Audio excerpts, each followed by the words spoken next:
Salut, bienvenue à cette nouvelle vidéo.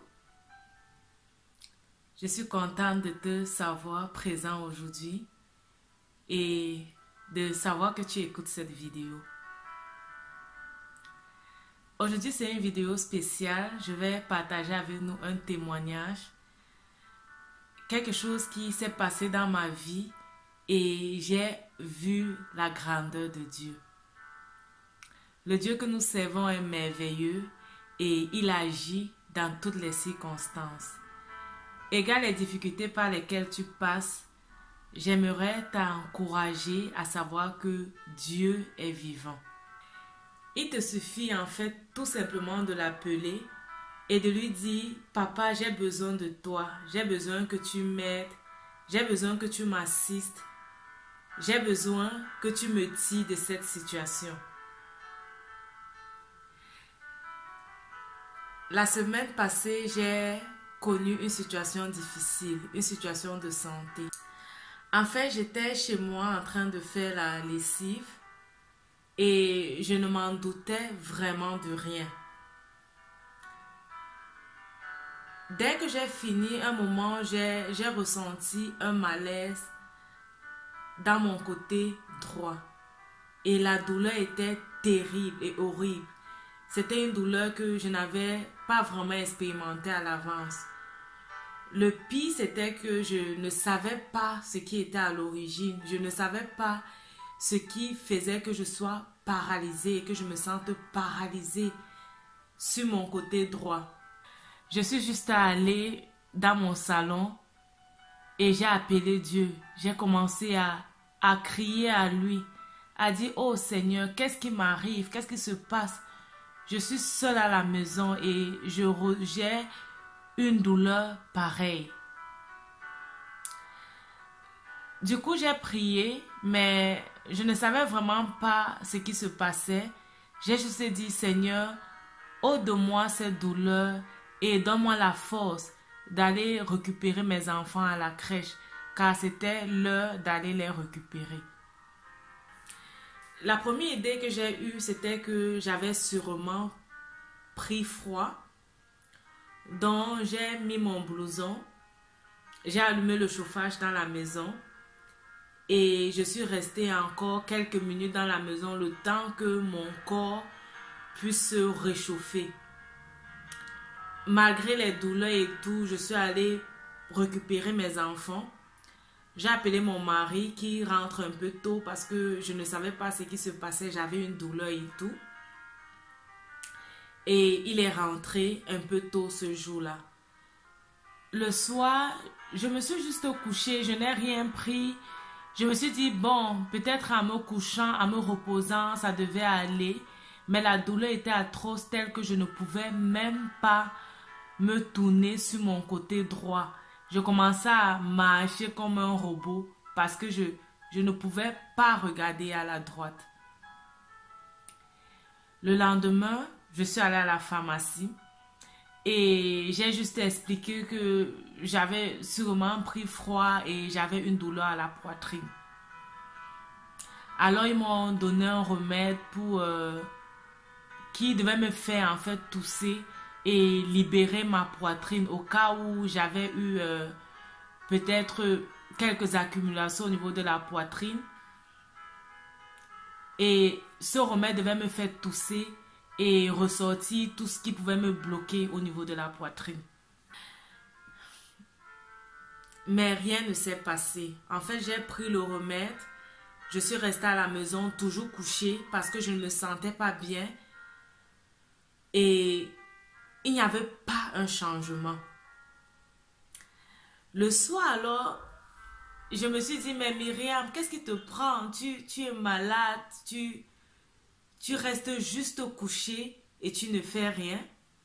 Alors, j'ai commencé à prier sur l'endroit, j'ai commencé à masser cet endroit et à prier, à invoquer le sang de Christ, à invoquer la guérison de Dieu. Je ne savais pas ce qui me faisait mal.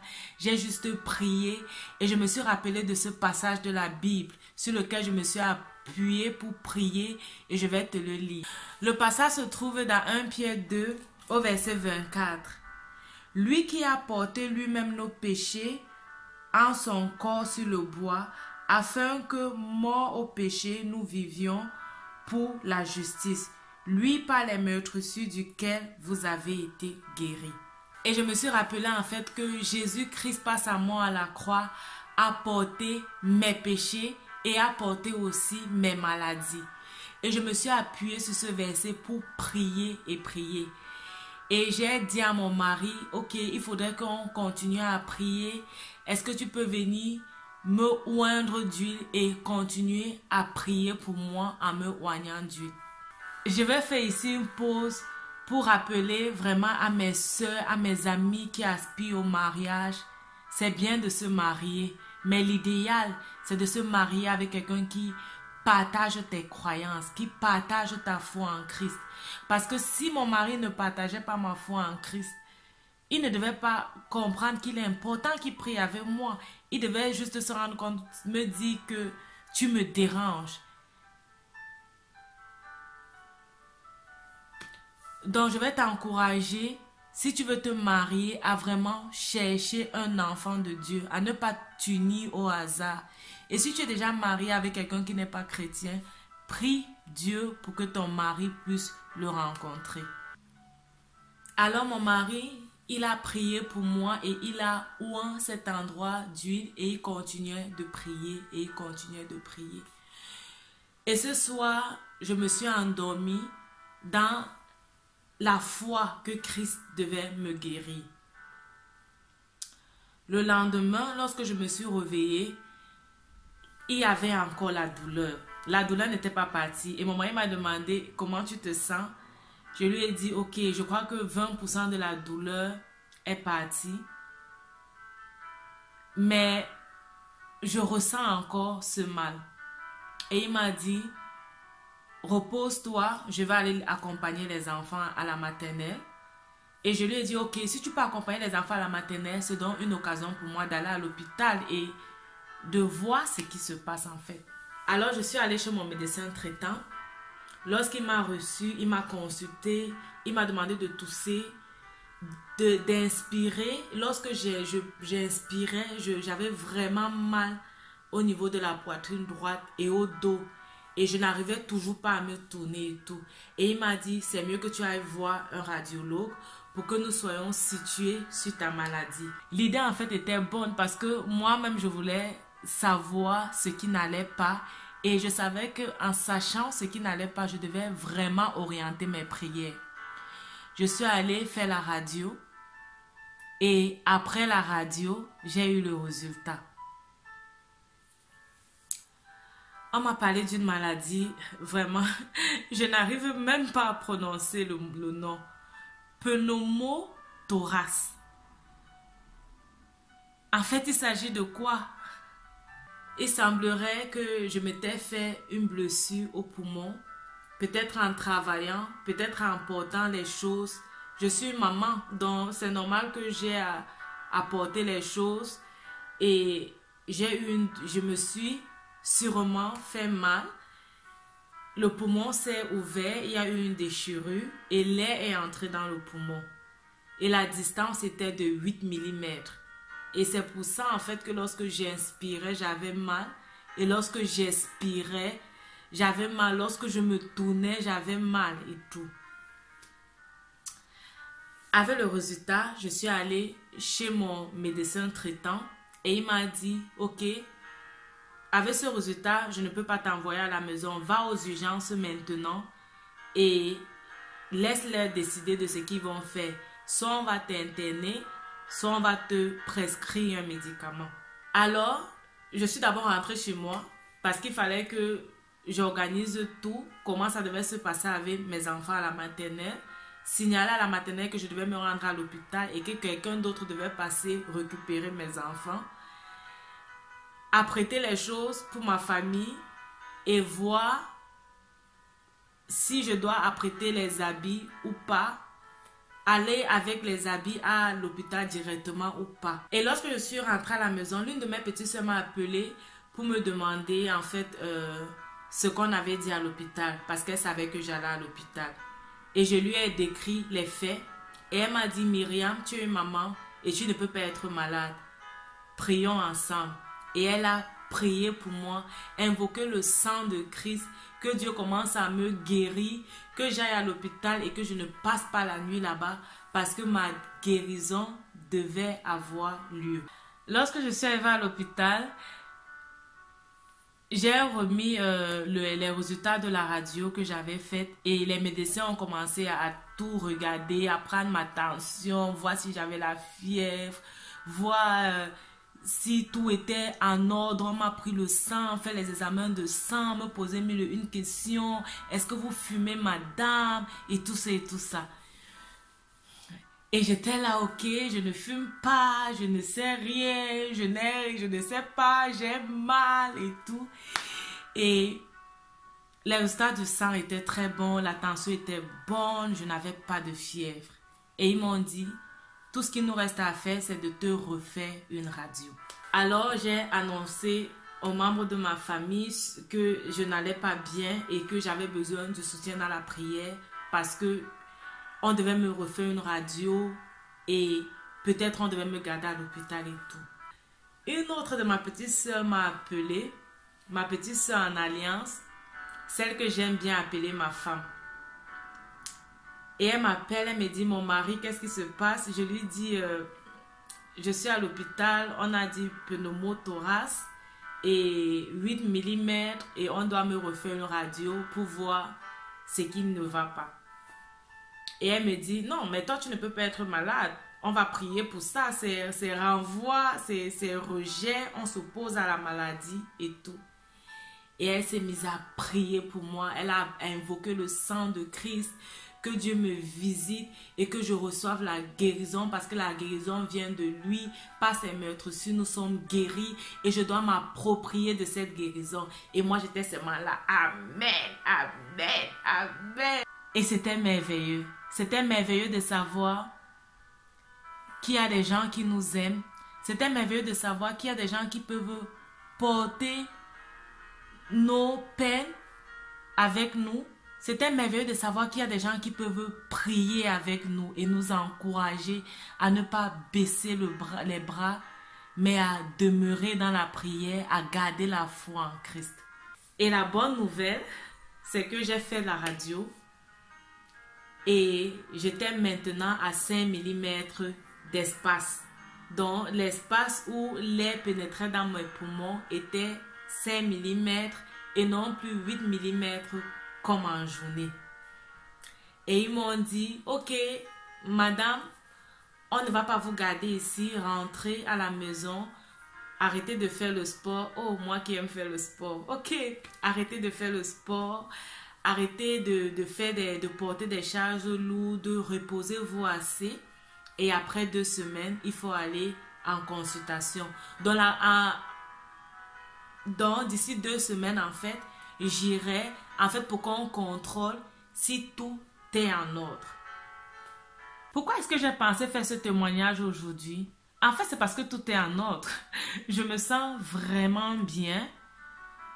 Je n'ai plus de difficulté à respirer. En fait, ça, j'ai commencé à constater directement le lendemain à la maison.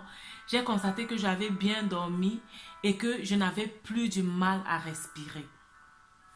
Il y avait juste la respiration qui s'arrêtait à un moment et après ça reprenait. C'est comme si à un moment, je prenais une grosse bouffée d'air, comme si j'étais essoufflée. Et j'avais des moments de prière avec mes soeurs et amis avec qui je prie en ligne, mes soeurs et amis dans le Seigneur. Et au début, je ne voulais pas me lever pour la prière parce que je disais, oh Myriam, tu es malade. Est-ce que tu as besoin d'aller prier? Après, j'ai dit, non, j'ai besoin d'aller prier justement. Si je suis malade, il faut que j'aille prier parce que ma guérison vient du Seigneur. Et je suis allée prier avec mes soeurs. On a passé vraiment de très bons moments. Ce jour, on n'a même pas prié pour les maladies. Parce que souvent, dans notre groupe de faiseurs d'Espoir International, nous prions ensemble et nous prions aussi pour les maladies. Alors, nous n'avons même pas prié pour les maladies ce jour. On a prié pour nous-mêmes, pour nos vies, notre relation avec le Seigneur et tout. Et à la fin, on était dans un moment de louange. et d'adoration.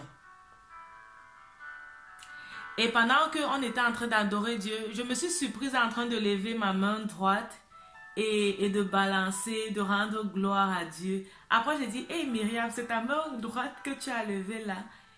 Et je me rendais compte que je n'avais plus du tout la douleur sur mon côté droit. La douleur était finie. Je pouvais me tourner, je pouvais bouger, je pouvais faire ce que je voulais. Et j'ai béni l'Éternel parce que je me rendais compte qu'il était en train de me guérir petit à petit, petit à petit. Et à la fin, aujourd'hui, au moment où je vous parle, je suis absolument guérie. Je n'ai plus de douleur, je ne suis plus essoufflée. Je vais aller tout de même à l'hôpital pour qu'on me confirme cela par écrit. Mais je sais déjà que mon Dieu m'a guéri, tel que je me sens, tel que je peux bouger.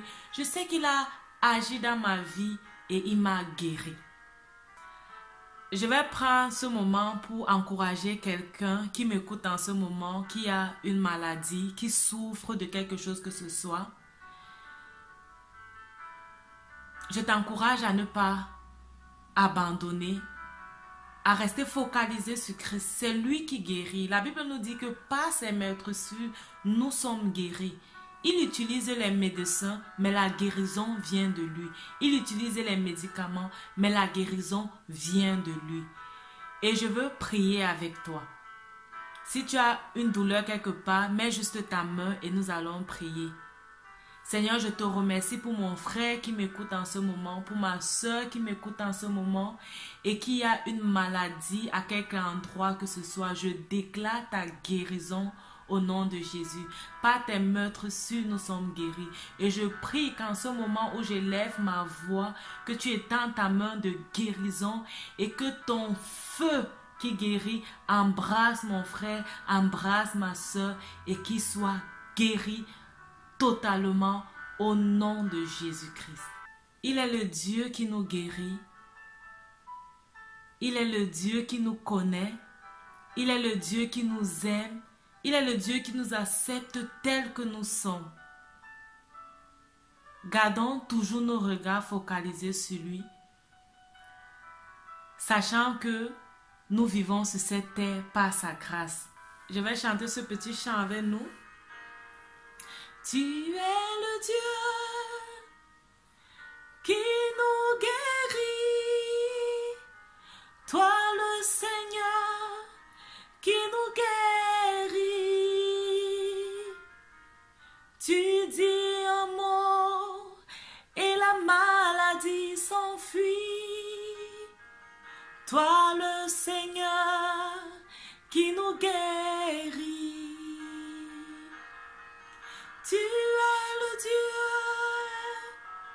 qui nous guérit, toi le Seigneur, tu nous guéris. Tu dis un mot et la maladie s'enfuit, toi le Seigneur qui nous guérit. Que Dieu te bénisse, qu'il bénisse ta semaine, qu'il bénisse les gens de ta maison, qu'il bénisse tout ce que tu fais. Rappelle-toi, ta vie c'est un don de Dieu. Et la façon dont tu la vis, c'est un don que tu fais à Dieu. À la prochaine. Bye bye.